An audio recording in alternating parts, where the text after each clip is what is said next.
नमस्कार, मी आबा मळकर. आपण पाहतात लक्षवेध 2020. मंडळी, जळगाव येथील सभा उद्धव ठाकरे यांच्या चांगलीच अंगलटी आली आहे असं दिसायला लागले. एकतर या सभेमध्ये त्यांनी पुन्हा एकदा देवेंद्र फडणवीस यांच्यावर टरबुजा, पडतूस वगैरे अशी टीका, खालच्या दर्जाची टीका केली. आणि त्याला आता भाजपकडून जोरदार प्रत्युत्तर दिलं जात आहे. वेस्ट इंडिजचा प्लेअर जोकर असं थेट उद्धव ठाकरे यांना म्हटलं जात आहे. आणि त्यामुळे मित्रांनो, राजकारणाचा स्तर खाली आलेला आहे असा नवीन शोध मीडियाला लागलेला आहे. जेव्हा उद्धव ठाकरे बोलतात की टरबुजा, पडतूस, त्यावेळेस राजकारणाचा स्तर खाली जात नाही. पण त्याला भाजपने जोकर, वेस्ट इंडिजचा प्लेअर वगैरे वगैरे काय प्रत्युत्तर दिलं की मग राजकारणाचा स्तर खाली जातो आणि मीडिया बोंबलते. याचा अर्थ भाजपचा बाण योग्य ठिकाणी लागलेला आहे. मंडळी, केवळ त्यामुळेच जळगावची सभा ही प्रसिद्ध झाली किंवा खळबळजनक झाली असं नाही. या सभेमध्ये उद्धव ठाकरे यांनी अजून एक आरोप केलाय किंवा गौप्यस्फोट केलाय म्हणा. उद्धव ठाकरे म्हणाले की राम मंदिराचं उद्घाटन आहे येत्या 23 जानेवारी रोजी. आणि त्यावेळेस लाखो हिंदूंना अयोध्येत बोलावण्यात आलेलं आहे. बस, रेल्वे, ट्रकने बोलावलेला आहे.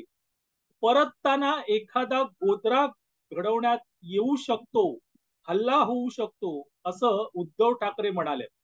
म्हणजे थोडक्यात काय, तर राम मंदिराच्या उद्घाटनासाठी जे हिंदू लखनौला जाणार आहेत किंवा निश्चित झालंय त्यांचं जाणं, ते जेव्हा परततील तेव्हा गोध्रासारखा एखादा हल्ला त्यांच्यावर होऊ शकतो असा गौप्यस्फोट म्हणा किंवा अशी आतली बातमी उद्धव ठाकरे यांनी दिलेली आहे. आता उद्धव ठाकरे यांना हे कुठून माहीत पडलं, हा महत्वाचा प्रश्न आहे.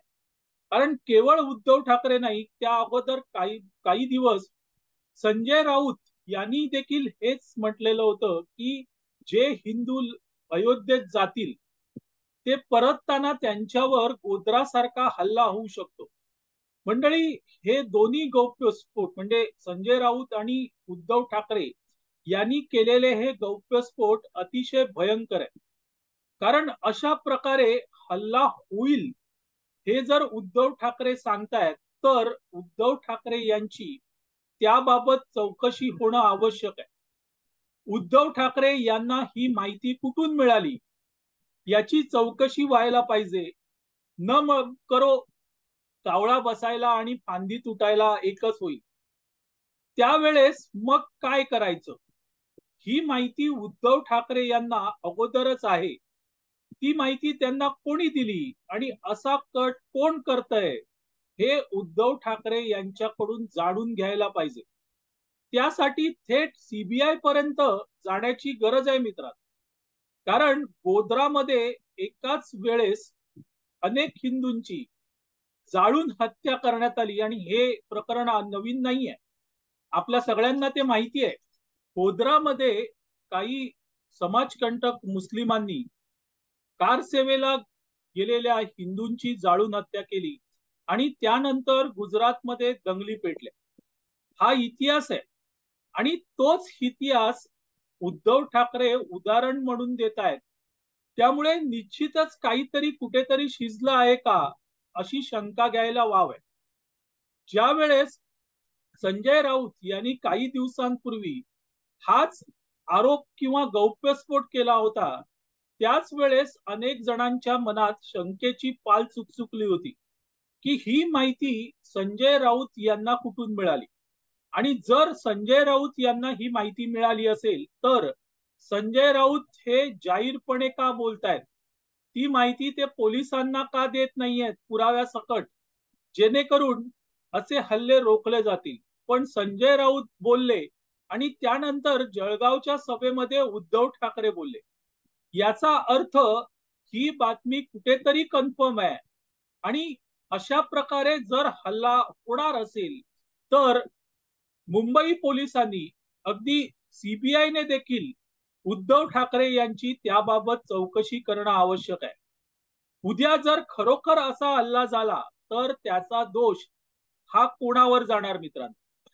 किंवा असा हल्ला करायचा प्लॅनिंग झालेला आहे का? आणि ते प्लॅनिंग नक्की कोणी केलेलं आहे याची माहिती उद्धव ठाकरे आणि संजय राऊत यांना असणार. कारण छातीटोकपणे हे दोघ जण सांगतायत की अशा प्रकारे हल्ला होऊ शकतो. मग या प्रकरणात उद्धव ठाकरे आणि संजय राऊत यांची चौकशी होणं हे गरजेचं आहे. त्या दृष्टीने निदान तपास तरी व्हायला पाहिजे. आणि इतकंच नाही मित्रांनो, जे दोषी असतील त्यांच्यावर कडक शासन व्हायला पाहिजे. जर संजय राऊत आणि उद्धव ठाकरे खोटं बोलत असतील तर त्या बाबतीतही त्यांच्यावर गुन्हा दाखल होणं गरजेचं आहे. आणि ही मागणी आता जोर धरू लागलेली आहे. या दोघांवर गुन्हा का दाखल होत नाही, त्यांची चौकशी का होत नाहीये, असं आता प्रत्येक जण म्हणू लागलेलं आहे. मंडळी, राजकारण एका हद्दीपर्यंत ठीक असतं, पण असं राजकारण ज्यावेळेस सर्वसामान्य जनता, विशेषतः अयोध्या, हिंदू अशा प्रकरणात जर करत केलं जात असेल तर त्याची गंभीर दखल घेणं गरजेचं आहे.